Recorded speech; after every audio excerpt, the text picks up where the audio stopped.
Não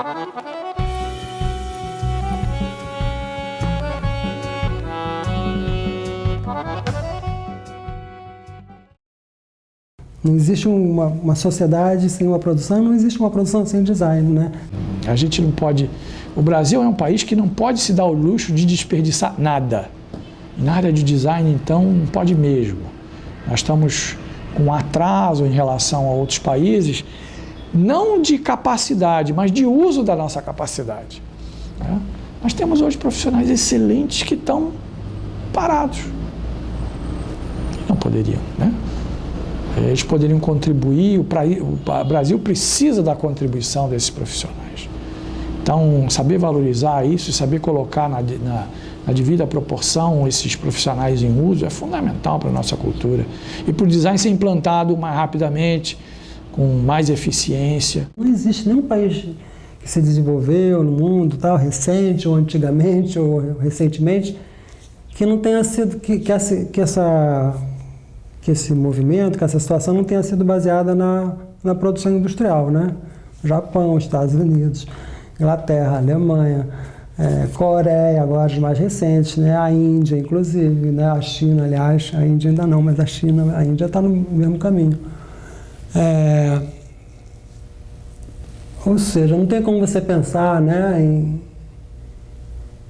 em ser um grande país, que eu acho que não é ambição em excesso, eu acho que é o mínimo que você pode querer, né? Sem pensar numa produção industrial. E como é que você vai pensar numa produção industrial sem design também, né? Vamos criar uma distinção entre o mundo multinacional e o mundo globalizado. Eu diria que no mundo multinacional, o mundo multinacional fez muito bem para o design como profissão, corporativamente. O design prosperou muito os escritórios, todos os grandes escritórios de design que hoje existem e que são os escritórios canônicos, poderosos, formadores de opinião na história do design, foram gerados no mundo multinacional. Dos anos 70, 80 para cá, começou uma flexibilização da economia, uma flexibilização das empresas que corresponde a essa nova palavra-chave que é a globalização.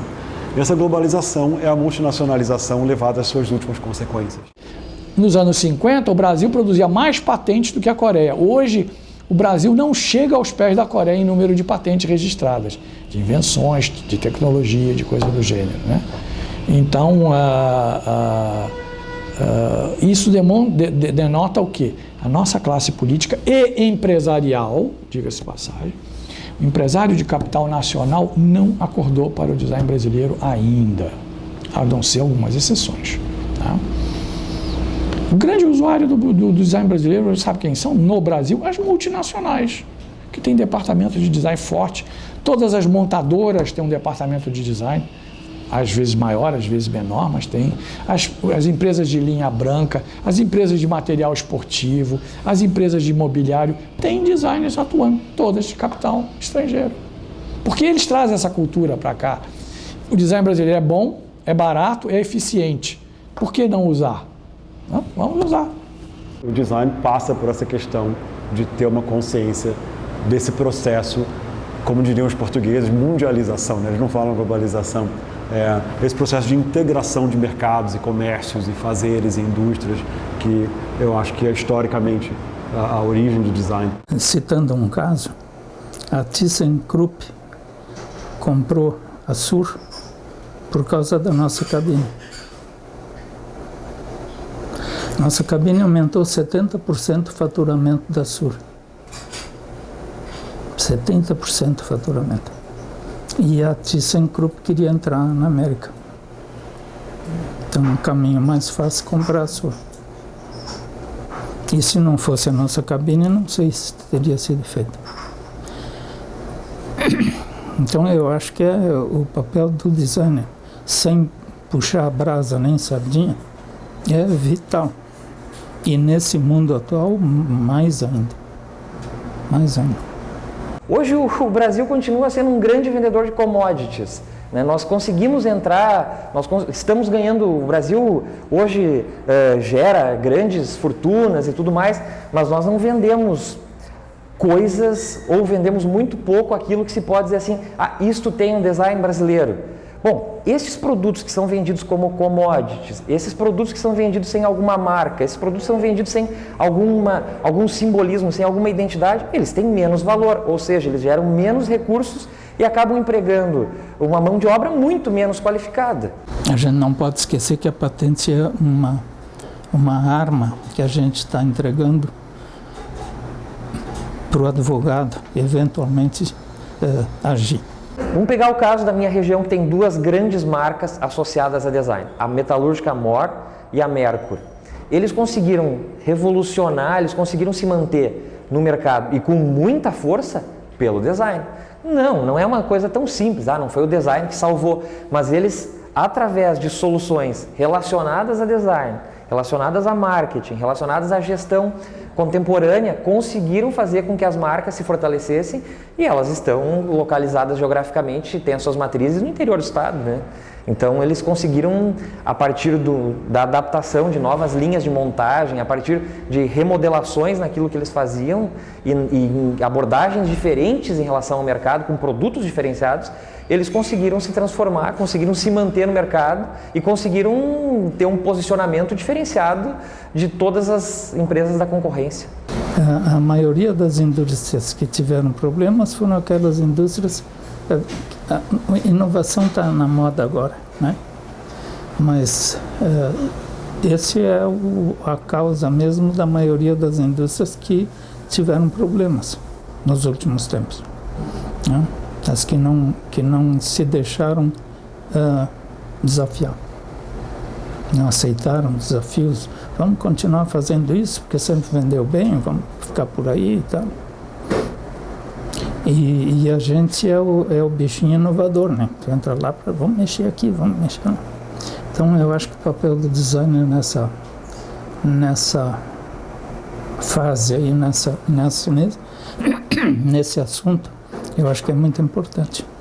A minha família, desde o meu avô, é envolvido com a indústria moveleira. Então eu vi muitas coisas acontecendo nesse sentido, acompanhei o processo do que é fazer um móvel, desde a preparação da matéria-prima, desde todos os equipamentos envolvidos com isso e tal. E daí, a partir dessa ideia, a partir dessa questão de ter uma família envolvida com isso, tem o vô, tem o pai, tem os irmãos, deu para perceber todo o progresso, todo o avanço, progresso não é bem o termo, mas todo o avanço tecnológico que envolve essa indústria. E também dá para perceber como uma região da onde eu venho, que tinha uma indústria moveleira fortíssima, dentro de um determinado contexto, praticamente desaparece ou fica muito isolada a oficinas ou a pequenas marcenarias. Não existe uma grande marca da minha região. No entanto, a indústria que se desenvolve nesses últimos 40 anos, que é a indústria aqui no Rio Grande do Sul, relacionada à Serra Gaúcha, são as marcas que há 30 ou 40 anos não existiam ou que eram vistas como marcas de péssima qualidade. No entanto, elas se transformaram pela aplicação do design, se transformaram pela associação da tecnologia com o design e fizeram com que essas marcas hoje se transformassem em sinônimos nacionais ou, em alguns casos, até globais de qualidade em indústria moveleira, tendo como principal caminho o design. Então, a gente tem um exemplo, tem o caso da indústria que se desenvolve porque associa o design, e tem a indústria que se desaparece porque ou não entende a necessidade disso ou simplesmente desconhece. Eu acho que existe uma pouca, né, e efetiva conscientização ou conhecimento dos empresários quanto ao design. A indústria de imóveis, por exemplo, ela não tem aquelas indústrias grandes daqui de Bento, por exemplo. O que diferencia uma da outra? O que pode diferenciar uma da outra? O equipamento é o mesmo, né? Cada vez melhor, cada vez mais automatizado. Os materiais são os mesmos. O que pode diferenciar? Só o design não tem salvação. Trabalho para indústrias, então, as indústrias estão bem, elas, né, estão crescendo, estão investindo, estão produzindo, estão projetando, chamando de design. Para mim, no meu trabalho, a minha experiência profissional é essa, é uma relação direta. Então, a gente está totalmente dependente da economia, né, e ao mesmo tempo é um estímulo para a economia, né, à medida que está sendo produzido novas coisas, significa, né, que tendo novos ganhos, né? Novos produtos, né? Novos mercados e novos ganhos, né? Então é uma relação direta assim, entre a produção, o design e a economia, né?